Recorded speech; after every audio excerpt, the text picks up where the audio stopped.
బంగ్లాదేశ్తో రెండో టెస్టులో కోహ్లీ కొన్ని రికార్డులు అందుకునే అవకాశం ఉంది.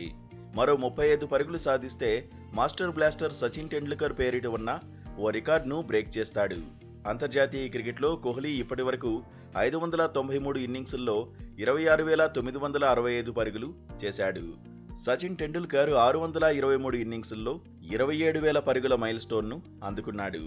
మాస్టర్ బ్లాస్టర్ కంటే వేగంగా ఈ ఘనత సాధించిన ప్లేయర్గా నిలిచే అవకాశం కోహ్లీ ముందుంది.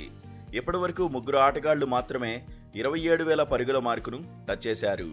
కుమార సంగక్కర 28,016 పరుగులు సాధించాడు. ఆస్ట్రేలియా మాజీ కెప్టెన్ రికీ పాంటింగ్ 27,483 పరుగులు చేశాడు.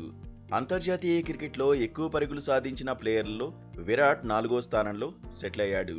114 టెస్టుల్లో 8,871 పరుగులు సాధించాడు. యావరేజ్ 48.74.